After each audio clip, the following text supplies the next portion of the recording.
Welcome to Daily Life Connection. Today we're going to continue our exploration, our journey, our adventure into the very character and heart of God Himself. I wanted to share today about the God who gets involved. The God who gets involved.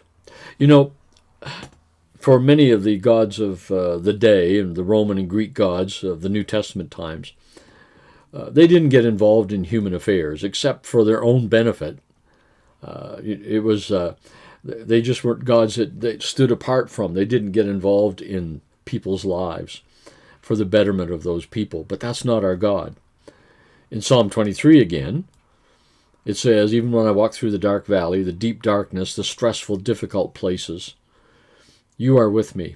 Your rod and your staff, they comfort me. You prepare a table in the presence of my enemies. You anoint my head with oil. He gets involved in our dark places. Oh, that's good news. He doesn't just walk with us in the sunshine, but our God is a God who gets involved, personally involved with our lives. He doesn't just stand kind of afar off and say, well, when you get it all figured out, come see me. He's a God who gets it right in the middle of our circumstances, right in the middle of our problems. So many of the Psalms talk about that, don't they? How God lifts up the righteous. God gets involved. He brings us out of the pit. I was reading a psalm this morning. I can't remember which one it was, but it was talking about David was saying, I cried out for help. And then there's this amazing passage about how the smoke billows and fire roars, and God comes in like a roaring lion ready to defeat the enemy. He gets involved in David's life, and he says, you've helped me, you've raised me up, you've healed me. God gets involved in our lives.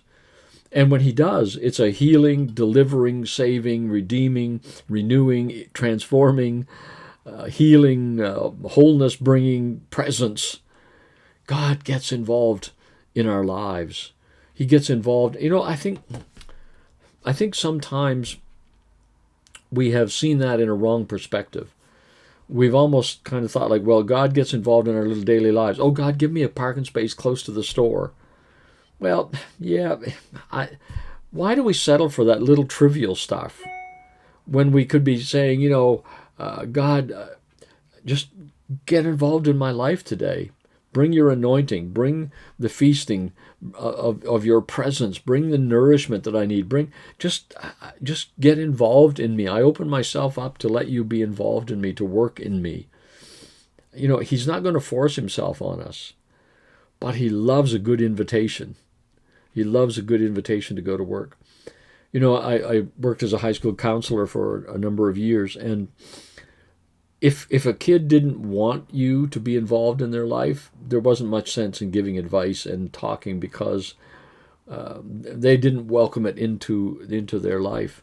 But those who welcomed it and were saying, help me, I want to change, I want to be different, then it was very easy to give into them, give to their lives, give information, give help, because they would embrace it.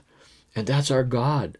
Our God is constantly waiting to be involved in your life and mine. So today, as we come before him in prayer and so on, just welcome him. Welcome him to go to work. Welcome him to get involved in you. He who began a good work in you will carry it on to completion. And as we welcome it and invite him in and just are quiet before him and let him do that work in us, as we praise and pray and meditate and read, he just goes to work. He's a God who goes to work in us. And that's very, very good news. He gets involved in our lives. He gets involved in our lives. And it's always for our good. Always for our good. That's an encouraging thing today for me. As we go to prayer today, as we spend some time in his presence today, let's just rejoice in that and welcome him to go to work in us today. And watch out for the good things that he will do within us. Oh, can I just need to, that just triggers something I need to go on with a little bit. I can remember sometimes preachers saying things like, you want to be careful about praying for patience, because he'll bring hard things your way so that you can develop patience. No, you can't develop patience. He can develop it in you. It was like, Don't pray for God to give you forgiveness because he'll bring someone along that really tests that. I don't believe that's true. I don't believe that's our God. I believe that as we get close to him, he will bring forgiveness into our lives because that's who he is. The more we are like him, the more we are forgiving. The more we are like him, the more we are patient, compassionate, just, righteous, and so on. He does that work in us. It's a gift that he does in us as we welcome him to go to work in us. It's not something that he sends along outward circumstances so that we can develop it. We're weak. We can't develop it. We can't transform ourselves to be more like him. But thank God, he goes to work in us and he can do it.